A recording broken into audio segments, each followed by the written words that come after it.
আসসালামু আলাইকুম ভিউয়ার্স, আজকে আমি আপনাদের যে রেসিপিটা করে দেখাবো সেটা হলো খুবই সিম্পল বেগুন ভাজা। এর জন্য এখানে আমি 6 পিস বেগুন নিয়েছি।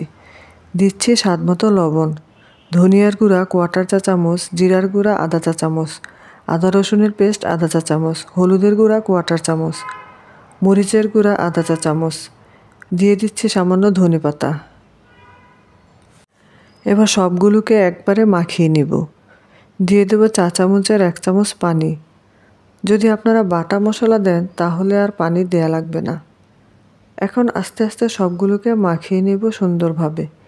বেগুন ভাজাটা যেভাবেই হোক না কেন খেতে কিন্তু ভীষণ মজার হয়।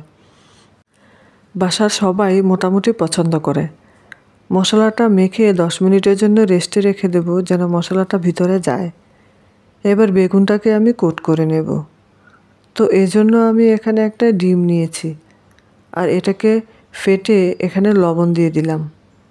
এবার বেগুনটাকে ডিমের মধ্যে ডুবিয়ে ব্রেড ক্রাম্পের মধ্যে গড়িয়ে নিব।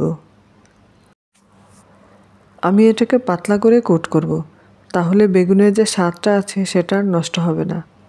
কিছুটা তেল দিয়ে দিলাম ফ্রাই প্যানে। এবার আস্তে আস্তে আমি বেগুনগুলোকে দিয়ে দেব। এবার আমি একটা পিঠ উল্টে দেব। বেগুনগুলোকে আমি কম আঁচে ভেজে নেব। এগুলোকে হালকা আঁচে ভাজলে তাড়াতাড়ি সিদ্ধ হয়ে যায়। উপর থেকে ক্রাঞ্চি আর ভিতরে সফট, খেতে কিন্তু ভীষণ টেস্ট হয়। এবার আমার বেগুন ভাজাটা হয়ে গিয়েছে।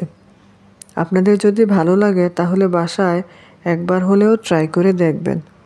আর আমার চ্যানেলকে লাইক ও সাবস্ক্রাইব করবেন। সবাই ভালো থাকবেন, নিরাপদে থাকবেন। আল্লাহ হাফেজ।